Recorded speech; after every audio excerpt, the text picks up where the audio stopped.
দর্শক, এ পর্যায়ে আমরা চলে যেতে চাই বিরোধী দলীয় নেতা জামাত আমি ডাক্তার শফিকুর রহমানের বাসভবনের সামনে। সেখানে তিনি কথা বলছেন রাষ্ট্রপতি প্রার্থী নির্বাচন নিয়ে, তাদের দিক থেকে যে প্রার্থী দেওয়া হয়েছে সেই ইস্যুতে। আমরা সরাসরি চলে যাচ্ছি সেখানে। যে আমাদের 11 দলের বাইরেও এমনকি বিএনপিরও যারা দেশকে ভালোবাসবেন, দেশপ্রেমিক, তারাও আমাদের এই প্রার্থীর যোগ্যতার কথা এবং তার অগ্রগণ্যতার কথা তারা অপকটে স্বীকার করবেন, এবং সেই হিসেবে আমরা প্রত্যাশা রাখি যে উনি ইনশাআল্লাহ প্রেসিডেন্ট নির্বাচিত হয়ে আগামী বাংলাদেশকে সঠিক ধারায় নেতৃত্ব দেবেন। আপনাদের সকলের কাছ থেকে আমরা সেই সহযোগিতা এবং ধন্যবাদ। আপনারা সকলের বক্তব্য ধৈর্য ধরে শুনেছেন। আমরা দেশের কল্যাণের জন্য আমাদের বিবেচনায় সর্বোত্তম ব্যক্তিটাকে আমরা এই দেশের প্রেসিডেন্ট পদে মনোনয়ন দিয়েছি। আপনারা দোয়া করবেন আমাদের প্রত্যেকটি কাজ যেন জাতির জন্য হয়, জাতির কল্যাণের জন্য হয়। আমরা এই ব্যাপারে ইনশাল্লাহ কোনো আপোষ করব না। আমরা সকলের সহযোগিতা চাই। সবাইকে ধন্যবাদ। আসসালামু আলাইকুম রহমতুল্লাহ। জামাত আমিরের বাসভবনে আমরা সামনে ছিলাম এবং সেখানে আসলে 11 দলীয় ঐক্যের পক্ষ থেকে আসলে তাদের দিক থেকে রাষ্ট্রপতির প্রার্থী দেওয়া হয়েছে এবং সেই প্রার্থী হিসেবে কর্নেল অলির নাম প্রস্তাব করা হয়েছে। সেটা নিয়েই মূলত সংবাদ সম্মেলনের কথা বলছে। নিশ্চয়ই আরও বিস্তারিত থাকবে আমাদের পরবর্তী সংবাদ সংযোগগুলোতে। শিরোনামে বলছিলাম, প্রধানমন্ত্রী তারেক রহমান কক্সবাজারের মহেশখালীর মাতারবাড়ি গভীর সমুদ্র বন্দর কয়লা বিদ্যুৎ প্রকল্পের ঊর্ধ্বতনে সরকারি কর্মকর্তা কর্মচারীদের সাথে একটি উচ্চ পর্যায়ের পর্যালোচনা বৈঠকে অংশ নিয়েছেন। সকাল 11টার কিছু আগে প্রধানমন্ত্রীকে বহনকারী হেলিকপ্টার পৌঁছায় কক্সবাজারের মহেশখালীতে এবং সেখানে বিভিন্ন প্রকল্প পরিদর্শন শেষে বন্যা কবলিত বাঁশখালী ও হাটহাজারী এলাকায় যাবেন প্রধানমন্ত্রী। বন্যায় পুনর্বাসনের অংশ হিসেবে ক্ষতিগ্রস্তদের নতুন ঘর দেওয়ার কর্মসূচিতে অংশ নেবেন তিনি। এরপর সাম্প্রতিক বন্যায় ক্ষতিগ্রস্তদের পুনর্বাসনে বাহারছড়ার পশ্চিম বাঁশখালী উচ্চ বিদ্যালয় এবং কলেজ মাঠে এক অনুষ্ঠানে যোগ দেবেন তিনি। এছাড়াও ফটিকছড়িতে হেফাজতে ইসলামের আমির মহিবুল্লাহ বাবনগরীর সঙ্গে সাক্ষাৎ করার কথাও রয়েছে প্রধানমন্ত্রীর। একই সাথে হাটহাজারীতে হেফাজতে ইসলামের প্রতিষ্ঠাতা শাহ আহমেদ শফির কবরও জিয়ারত করবেন তিনি। প্রধানমন্ত্রীর সফরের যাবতীয় খবর রাখছেন আমাদের সহকর্মীরা। চট্টগ্রামে এই মুহূর্তে আছেন সহকর্মী রাজীব বড়ুয়া, একই সঙ্গে বাঁশখালীতে আছেন সহকর্মী মোহাম্মদ হোসেন, এবং সবশেষ তিনি যেখানে যাবেন ফটিকছড়ি, সেখান থেকে যুক্ত হবেন সহকর্মী মোর্শেদ মুন্না। তিনজনকে স্বাগত জানাচ্ছি। এবং মোহাম্মদ হোসেন, আপনাকে দিয়ে আলাপটা শুরু করি। বাঁশখালীতে প্রধানমন্ত্রী পৌঁছাবেন, আপনি সময়ের একটা হিসেব দিচ্ছিলেন 12:30 নাগাদ, এখন 1টারও বেশি বাজে। প্রধানমন্ত্রী একটা কর্মসূচিতে আছেন, কটা নাগাদ তিনি আসলে এই বাঁশখালীতে উপস্থিত হতে পারেন এবং কি কি কর্মসূচি এখানে তিনি পালন করবেন? হোসাইন। সফল করা, এই জনসভা সফল করা, এটাই বাংলাদেশ জাতীয়তাবাদী কর্মীদের প্রত্যাশা।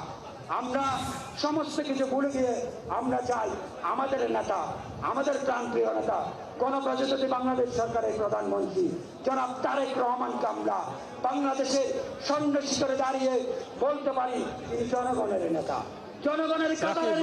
যদিও 12:20 দিকে বাঁশখালীর এই সমাবেশ মঞ্চে আসার কথা রয়েছে প্রধানমন্ত্রী তারেক রহমানের, এখনো আছি। তবে আমরা যতক্ষণের মধ্যে সর্বোচ্চ 10 মিনিটের মধ্যে তিনি এই সমাবেশ করে আসার কথা রয়েছে।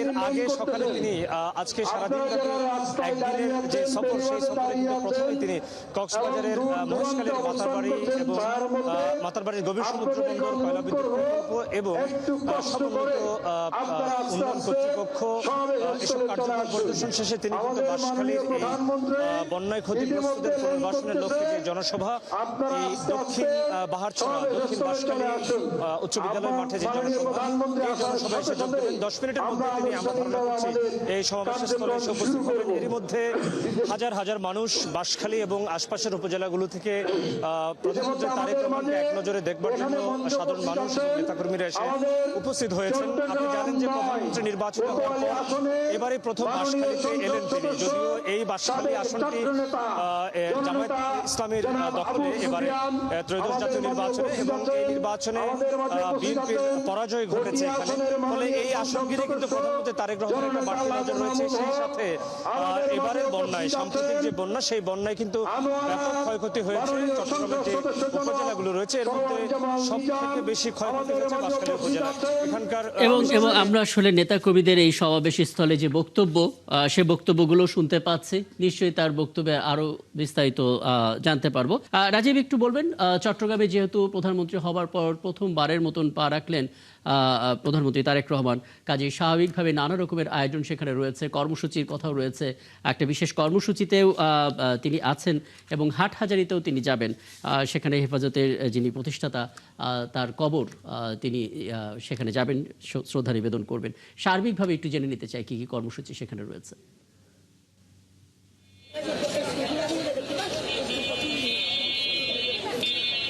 রাকিব, প্রধানমন্ত্রী নির্বাচিত হওয়ার পর তারেক রহমান প্রথমবারের মতো চট্টগ্রাম সফর করছেন এবং এখানে তিনি বাঁশখালী, ফটিকছড়ি এবং হাটাজারিতে তিনি আসছেন এবং বাঁশখালীতে বন্যা যারা ক্ষতিগ্রস্ত হয়েছেন তাদেরকে তিনি সহযোগিতা করবেন। পাশাপাশি তিনি ফটিকছড়ি যাবেন, সেখানে ফটিকছড়িতে সেখানে আমরা জানি যে এখানে হেফাজত নেতৃবৃন্দের সাথে তিনি একটা বৈঠক করবেন।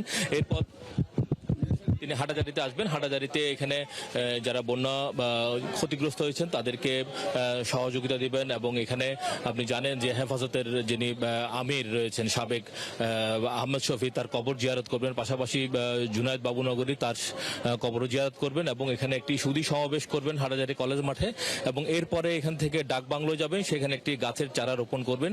তো এখানে আসলে প্রধানমন্ত্রীর এই যে সফরটাকে ঘিরে নেতাকর্মীদের আসলে অনেক প্রত্যাশা রয়েছে। তো আমরা একটু কথা বলতে চাই, এখানকার যারা নেতাকর্মী রয়েছেন তারা এখানে আসছেন। সকাল থেকে যদিও গুড়ি গুড়ি বৃষ্টি হচ্ছে, তারপরেও নেতাকর্মীদের উৎসাহ আমরা দেখছি। প্রথমবারের মতো প্রধানমন্ত্রী চট্টগ্রামে আসছেন, আপনাদের অনুভূতি কেমন এবং কি প্রত্যাশা রয়েছে হাটাজারিবাসী? প্রধানমন্ত্রী হিসেবে উনি প্রথম আসছেন হাটাজারিতে বা চট্টগ্রামে। এর আগেও তিনি একবার দলীয় প্রধান এসেছেন। এখানে আমাদের অনুভূতি বলতে অত্যন্ত আনন্দিত আমরা, কারণ প্রথমবার আমরা প্রধানমন্ত্রীকে পেয়েছি। উনি সরাসরি জনগণের সাথে কথা বলবেন এবং জনগণের অভাব অভিযোগ যেগুলো আছে, সমস্যা যেগুলো আছে, উনি সমাধানের জন্য ইতিমধ্যে উদ্যোগ নিয়ে এসেছেন। কিছু ঘর উপহার দিচ্ছেন। তো আমাদের প্রত্যাশা হচ্ছে হালদার যে দুরবস্থার সংরক্ষণ এবং এখানে একটা কৃষি ইউনিভার্সিটি, একটা উন্নত মানের খেলাধুলার মাঠ, স্টেডিয়াম, এগুলো বিষয়ে ইতিমধ্যে ওনাকে অভিহিত করা হয়েছে। উনি আমাদের ব্যক্তিগতভাবেও আমাদের প্রতিশ্রুতি শুনে সমাধানের প্রত্যাশা তিনি করছেন, আমরাও করছি। আমরা পক্ষ থেকে মাননীয় প্রধানমন্ত্রীকে অভিনন্দন জানাই। ধন্যবাদ আপনাকে। রাকিব, শুনছিলেন শুনলাম রাজীব বড়ুয়া, নিশ্চয়ই আরো দাবি তাদের আছে, আরো প্রত্যাশা নিয়ে তারা অপেক্ষা করছেন প্রধানমন্ত্রী যেহেতু সেখানে যাবেন। আমি একটু ঘুরে আসতে চাই ফটিকছড়ি থেকে, সেখান থেকে যুক্ত হচ্ছে সহকর্মী মোর্শেদ মুন্না। মোর্শেদ মুন্না, হাটহাজারি থেকে প্রধানমন্ত্রী যাবেন ফটিকছড়িতে এবং সেখানে হেফাজতে ইসলামের যিনি আসলে এখনকার আমির মহিবুল্লাহ বাবুনগরী, তার সঙ্গে সাক্ষাৎ করার কথাও রয়েছেন প্রধানমন্ত্রী। নিশ্চয়ই সেই সংগঠনটিও প্রস্তুতি নিয়ে অপেক্ষা করছেন।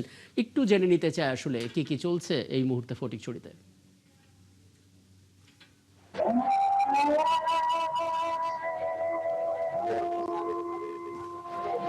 রাকিব, আপনাকে ধন্যবাদ। আপনি যেমনটি বলছেন, প্রধানমন্ত্রী আসলে একটা 35-এর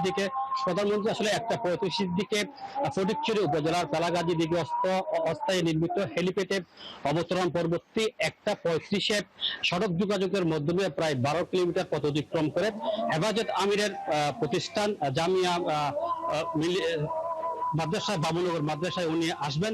সেখানে উনি সাক্ষাৎকার করবেন। আমার পেছনে রয়েছে এখানকার ফটিকছড়ি উপজেলার বিভিন্ন নেতা কর্মী, আমরা তাদের কাছ থেকে একটু জানবো। আপনি যদি একটু বলেন যে আপনাদের তো নেতা আসছে এখানে, 13 বছর পর কোন প্রধানমন্ত্রী ফটিকছড়ি আসছে, আপনাদের বিএনপি নেতা কর্মীদের প্রত্যাশা, উচ্ছ্বাস এবং সাধারণ মানুষের উচ্ছ্বাসটা যদি একটু বলেন। বিসমিল্লাহির রহমানির রহিম। আজকে আমাদের মাননীয় প্রধানমন্ত্রী ফটিকছড়ির আগমন উপলক্ষে ওনার আমাদের ফটিকছড়িতে যখন রাখছেন, ফটিকছড়ির জনগণ এবং নেতাকর্মী উল্লাসের দিন কাটাচ্ছে। আজকে উনি আসার নাম শোনার সাথে সাথে আমাদের ফটিকছড়ির বাসী এত আনন্দ উল্লাস করতেছে, উনি মনে করতেছে ঈদের থেকেও বেশি।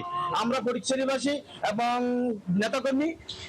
রাকিব, যেমনটি বলছিলাম, আমার পেছনে যারা রয়েছে তারা ফটিকছড়ি উপজেলার বিভিন্ন দায়িত্বে রয়েছেন। আমরা তাও দেখেছি ফটিকছড়ির এবং নানা রকমের উৎসাহ, উদ্দীপনা, অপেক্ষা সবকিছু নিয়ে এখানে তারা অপেক্ষা করছেন। নিশ্চয়ই আরো কথা হবে পরবর্তীতে আপনার সঙ্গে। সহকর্মী মোর্শেদ মুন্না আমাদের সঙ্গে যুক্ত হয়েছিলেন, আমাদের অন্যান্য সহকর্মীরা যুক্ত হয়েছিলেন। প্রধানমন্ত্রী চট্টগ্রাম সফর নিয়ে আমাদেরকে আপডেট জানাচ্ছিলেন। দর্শক, এই মুহূর্তে আমরা রংপুরে যেতে চাই। সেখানে এলজিআরডি মন্ত্রী, বিএনপি মহাসচিব মির্জা ফখরুল ইসলাম আলমগীর কথা বলছেন। আমরা সরাসরি চলে যাচ্ছি সেখানে। সমস্যা হয়েছে। আওয়ামী লীগ 15 বছরে একটাও তেলে আপনি গ্যাস বা তেলের খনি আবিষ্কার করার চেষ্টাও করে নাই, এক্সপ্লোরেশন হয় নাই। আমাদের একটা প্রতিষ্ঠান আছে বাপেক্স, যে বাপেক্সকে দিয়ে আমরা এই গ্যাস বা তেল আহরণ করার চেষ্টা করি, খোঁজার চেষ্টা করি, কূপ খনন করে, সেটা তারা একদম পঙ্গু করে রেখে দিয়েছিল। সেটাকে আবার চালু করা হয়েছে। বিদেশের প্রতিষ্ঠানগুলোকে আমাদের এখানে গ্যাস খনন করবার জন্য টেন্ডার করা হয়েছে, সেগুলো আসতেছে। আপনার এই যে তেল আর গ্যাস, এটা বিদেশ থেকে আনতে হয় জাহাজে করে, এবং সেখানে বিলিয়ন বিলিয়ন ডলার খরচ হয়। এই যুদ্ধ, ইরান এবং আপনার যুক্তরাষ্ট্রের যে যুদ্ধ, আমেরিকার যুদ্ধে, এই যুদ্ধের ফলে আমাদের প্রায় $4 বিলিয়ন ক্ষতি হয়ে গেছে। ইতিমধ্যে বেশি পেমেন্ট করতে হয়েছে। এর মধ্যে কিন্তু একদিনও আপনার তেল ছাড়া থাকেন নাই, একদিনও কিন্তু আপনার গ্যাস ছাড়া থাকেন নাই। কমেছে হয়তো, যেটা আপনার আগে 10টা পাওয়া যেত, এখন তো 4টা পাওয়া যাচ্ছে, পাওয়া যাচ্ছে। এটা আমরা চেষ্টা করছি, ইনশাআল্লাহ অতি অল্প সময়ের মধ্যে সমস্যাটার সমাধান হবে। যেটা আমদানি করতে হয় সেই কারণে এগুলো বাড়ে। জিনিসপত্রের দাম একটু বেড়েছে, কেন? যেগুলো আমদানি করতে হয় ওই জাহাজের ভাড়া তো বেড়ে গেছে, সব কিছু বেড়ে যায়। যখনই আপনার বাড়ে তখন সবকিছু বাড়তে থাকে, ফলে এই সমস্যাটা আসে। তো এইগুলো জিনিসটা বুঝতে হবে, না বুঝলে তো আপনার এইভাবে হবে না। আমাদের দেখতে হবে এই সরকার একদিকে গণতন্ত্র প্রতিষ্ঠা করেছে, পার্লামেন্ট হয়েছে, কথা বলার সুযোগ আছে, পত্রিকাগুলো এখানে আছেন যারা এখানে, আগে তো আওয়ামী লীগের আমরা লিখতেই পারতো না, কথা বলতেও সাহস করতো না। এখন যা খুশি লিখতেছে, সত্য মিথ্যা যাই হোক। তারপরে আবার আছে আপনাদের সোশ্যাল মিডিয়া, ইউটিউব, টিউব আছে না, ওইখানে আমরা দেখেন কি সমস্ত যা খুশি তাই চালাচ্ছে তারা, যার সত্যতা বলতে কিছু থাকে না, তাই না? এই জিনিসকে আপনার মোকাবেলা করে, চ্যালেঞ্জগুলোকে মোকাবেলা করে আমাদেরকে কিন্তু এগোতে হচ্ছে। আমরা আল্লাহ তাআলার কাছে আমরা ওয়াদাবদ্ধ যে আমরা আমাদের যথাসাধ্য আমরা চেষ্টা করব দেশের উন্নয়নের জন্য। এটা আমরা রংপুরে আমরা এতক্ষণ ছিলাম এবং আমরা দেখছিলাম সেখানে এলজেআরডি মন্ত্রী, বিএনপি মহাসচিব মির্জা ফখরুল ইসলাম আলমগীর কথা বলছিলেন। নিশ্চয়ই তার বক্তব্য এবং এই আয়োজন আরও বিস্তারিত থাকবে আমাদের পরবর্তী সংবাদসংযোগগুলোতে। টিএফআই সেলে স্বরাষ্ট্রমন্ত্রী সালাউদ্দিন আহমেদকে গুম নির্যাতনের মামলায় সাবেক সেনা কর্মকর্তা জিয়াউল হাসানকে ট্রাইব্যুনালে হাজির করার আবেদন করেছে প্রসিকিউশন। হাজিরের পর এই মামলায় তাকে গ্রেপ্তার দেখানো হতে পারে বলে জানিয়েছে প্রসিকিউশন। এর আগে শনিবার চিফ প্রসিকিউটর আমিনুল ইসলাম জানান, স্বরাষ্ট্রমন্ত্রীকে গুমের মামলায় শেখ হাসিনা, জিয়াউল হাসান, আসাদুজ্জামান খান কামাল সহ তৎকালীন র্যাব ও পুলিশের ঊর্ধ্বতনদের জড়িত থাকার প্রমাণ পেয়েছে তদন্ত সংস্থা। 2015 সালে উত্তরা থেকে গুম করা হয় বিএনপি নেতা সালাউদ্দিন আহমেদকে। এরপর তাকে র্যাবের সদর দপ্তরে গোপন বন্দিশালা টিএফআই সেলে রাখা হয়েছিল বলে ট্রাইব্যুনালের তদন্তে বেরিয়ে আসে। মৌলভীবাজারের কুলাউড়া সীমান্তে ভারতের অভ্যন্তরে বিএসএফ এর গুলিতে বাংলাদেশি চোরা কারবারি নিহত হয়েছে বলে জানিয়েছে বিজিপি। এ বিষয়ে আরো বিস্তারিত জানতে চাই, সীমান্ত থেকে যুক্ত হচ্ছে সহকর্মী আহমেদ ফারুক বিল্লাত। বিল্লাত, যেই তথ্যগুলো এর আগে জানিয়েছিলেন, নিহত চোরা কারবারির নাম তারা মিয়া এবং তার মরদেহ এখনো বিএসএফ এর হেফাজতে রয়েছে এবং তার বিরুদ্ধে একটা মামলা তো আছেই। যেটি জানতে চাই, বিএসএফ এবং বিজিবির মধ্যে আনুষ্ঠানিক কোনো বৈঠক হবে কিনা, এমন কোনো তথ্য আপনি পেয়েছেন কিনা, এবং মরদেহ হস্তান্তরের বিষয়ে আসলে কোনো আপডেট আছে কিনা? ফারুক। রাকিব, আপনাকে ধন্যবাদ। ঘটনাটি ঘটেছে গতকালকে রাত্রে 3:30টার হচ্ছে মৌলভীবাজার জেলা কুলাউড়া উপজেলার একদম সীমান্ত কর্মদা ইউনিয়নের। এটা হচ্ছে মুরাইছড়া বস্তি। ফলে সেই এলাকায় একদম ভারতের সীমান্ত গেস্টটা, ফলে সেই এলাকায় যে লোকটি, তার নাম ছিল তারা মিয়া, তারা 4 থেকে 5 জন ছিল এবং তারা ভারতের অভ্যন্তরে প্রায় 500 গজ অভ্যন্তরে চলে যায়। ফলে সেই জায়গাতে যাওয়ার পর ভারতের চোরা কারবারি তারাও সাথে ছিল, এমনটা আমরা খবর পেয়েছি। ফলে সেখানে এই বিএসএফ এর সাথে তাদের একটা সংঘর্ষ, বিএসএফ গুলি ছুড়লে তারা মিয়া ঘটনাস্থলে পড়ে যায় 500 গজ অভ্যন্তরে ভারতের, এবং অন্যরা পালিয়ে যায়। সেখান থেকে মরদেহটি বিএসএফ নিয়ে যায়। এবং আমি কিছুক্ষণ আগে কথা বলেছিলাম মৌলভীবাজার 46 বিজিবির লেফটেন্যান্ট কর্নেল সরকার আসিফ মাহমুদ, যাদের বিজিবির 46 এর আন্ডারে হচ্ছে মৌলভীবাজার জেলার কুলাউড়া উপজেলা কর্মদা ইউনিয়ন সহ এই বর্ডার এলাকাটি। তিনি আমাকে যেটা জানিয়েছেন, ভারতের যে বিএসএফ এর সাথে তাদের আলাপ আলোচনা হচ্ছে, তবে এই মুহূর্তে আজকে মরদেহ দেওয়া হবে কিনা না সেটা এখনো সিদ্ধান্ত হয় নাই, হয়তো আজকে হতে পারে, তবে সম্ভাবনা আজকে খুবই কম, হয়তো কালকে হতে পারে। তবে তারা এখন আনুষ্ঠানিকভাবে ভারত তারা কোনো কিছু এখনো জানায় নাই। আর এদিকে আমি কথা বলেছিলাম মৌলভীবাজার কুলাউড়া উপজেলার ভারপ্রাপ্ত কর্মকর্তা, তিনি আমাকে জানিয়েছেন তারা মিয়ার বিরুদ্ধে ইতিপূর্বে একটি চোরাচালানি মামলা কুলাউড়া থানায় রয়েছে। ফলে মূলত তারা এখানে নাশি বিড়ি বলে এটাকে ভারতীয়, সেই বিড়ি চোরাচালানের সাথে তারা মূলত জড়িত, এমনটাই আমরা এলাকায় এসে খবরটি পেয়েছি। নতুন তথ্য আপনার হাতে একটু পরপর নিশ্চয়ই আসছে এবং সেগুলো ধাপে ধাপে দর্শকদেরকে আশা করি আপনার মাধ্যমে জানিয়ে দিতে পারবো। যুক্ত হয়েছিলেন সহকর্মী আহমেদ ফারুক মিল্লাত, বলছেন মৌলভীবাজারের সীমান্ত থেকে। চলছে সংবাদ সংযোগ, সরাসরি সংবাদ অনুষ্ঠান দেখতে চোখ রাখুন ৭১ ফেসবুক পেজে এবং সাবস্ক্রাইব করুন ৭১ ইউটিউব চ্যানেল। থাকুন ৭১-এর সাথে।